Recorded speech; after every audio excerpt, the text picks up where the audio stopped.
Injil suci menurut Lukas. Dimuliakanlah Tuhan.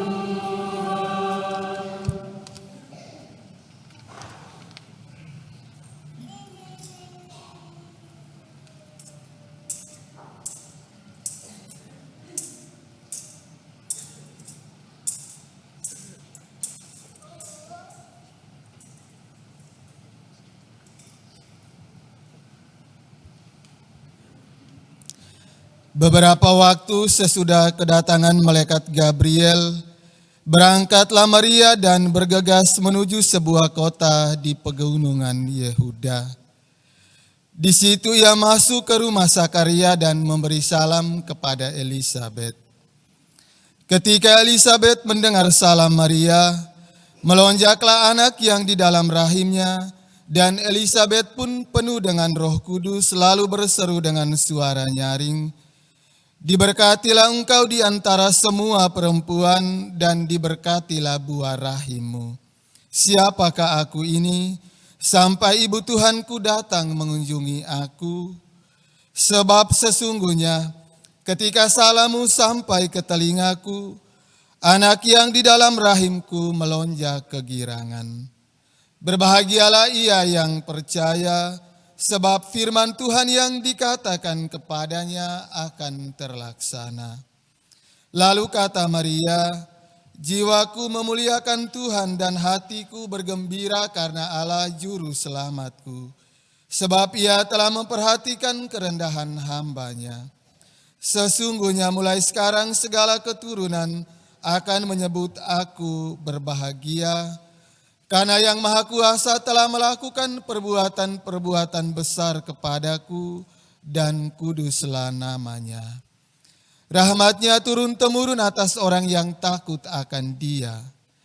Ia memperlihatkan kuasa-Nya dengan perbuatan tangan-Nya dan mencerai-beraikan orang-orang yang congkak hatinya. Ia menurunkan orang-orang berkuasa dari takhta-Nya dan meninggikan orang-orang yang rendah. Ia melimpahkan segala yang baik kepada orang yang lapar dan menyuruh orang yang kaya pergi dengan tangan hampa. Ia menolong Israel hamba-Nya karena ia mengingat rahmat-Nya seperti yang dijanjikannya kepada nenek moyang kita, kepada Abraham dan keturunannya untuk selama-lamanya." Kira-kira 3 bulan lamanya Maria tinggal bersama dengan Elisabet, lalu pulang ke rumahnya. Demikianlah sabda Tuhan. Terpujilah Kristus.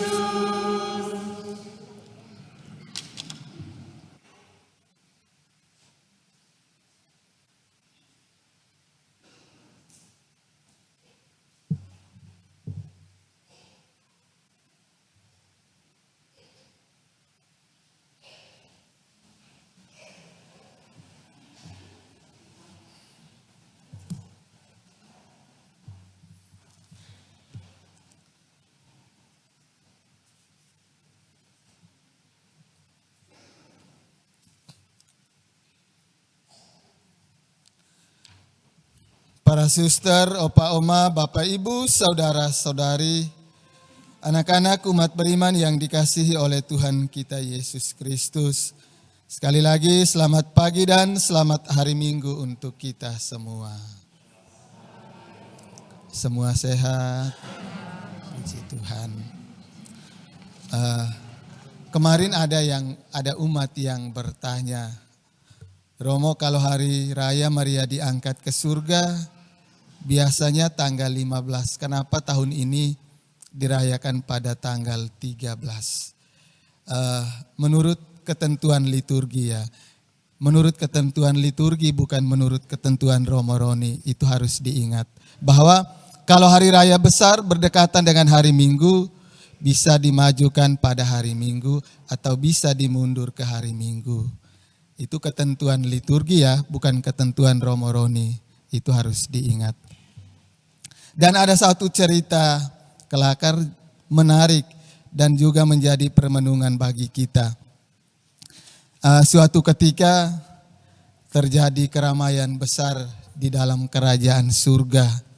Santo Petrus sebagai penjaga pintu surga, pemegang kunci kerajaan surga, bingung dari mana orang-orang itu datang. Dan dia coba cek semua pintu yang ada, pintu gerbang yang ada di dalam kerajaan surga. Sampai tiba di belakang, ternyata di pintu gerbang belakang itu terjadi kerumunan di sana, di mana Maria sedang menarik banyak orang dalam kesusahan dan penderitaan dengan rosarionya dan menghantar mereka menuju surga. Bapak, Ibu, saudara-saudari, umat beriman yang dikasihi oleh Tuhan kita Yesus Kristus, Hari Raya Santa Perawan Maria diangkat ke surga.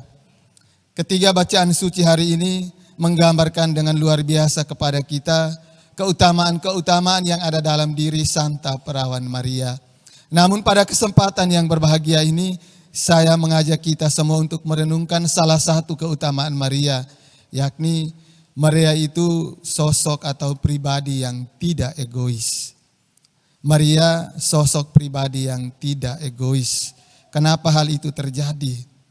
Karena kalau kita belajar dari keutamaan-keutamaan Santa Perawan Maria dalam Injil tadi, Maria setelah mendapat kunjungan dari malaikat Gabriel, Maria segera pergi mengunjungi Elisabet. Dalam Injil dikatakan Maria bergegas menuju sebuah pegunungan di Yehuda, menuju sebuah kota di pegunungan Yehuda, berjumpa dengan Elisabet, Sakaria, dan Yohanes Pembaptis yang sementara ada dalam rahim Santa Elisabet. Dan Maria sosok yang tidak egois, nyata dalam Magnificat Maria yang baru saja kita dengar tadi. Maria mengingatkan kepada kita bahwa orang-orang yang rendah hati, orang-orang yang mengutamakan keselamatan dan kebahagiaan sesama yang lain akan mendapat kemuliaan yang berlimpah dari Allah pencipta dan penyelenggara hidup kita. Dan ketika mendapat kunjungan dari malaikat Gabriel, di akhir dialog antara Maria dan Gabriel, Maria menyatakan bahwa aku ini hamba Tuhan, terjadilah padaku menurut perkataanmu. Ketidakegoisan Maria menunjukkan kepada kita bahwa orang yang tidak egois berarti sosok yang menyiapkan dirinya untuk dipakai dan dibentuk oleh Allah.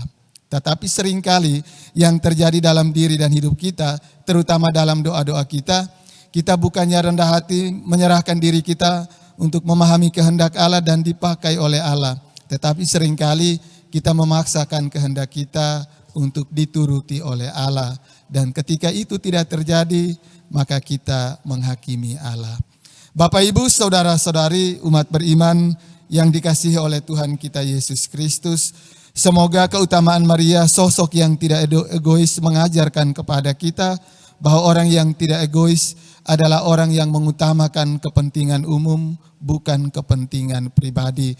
Dan orang yang tidak egois adalah orang yang siap untuk membentuk persekutuan, yakni gereja, orang-orang yang terbaptis dan berjuang untuk menghadirkan kerajaan Allah di atas muka bumi ini. Semoga kita seperti Maria bergegas meninggalkan segala keegoisan kita, siap untuk membentuk persekutuan, menghadirkan kerajaan Allah di atas muka bumi ini, agar kelak kita digabungkan bersama Maria dalam kemuliaan kerajaan putranya. Semoga.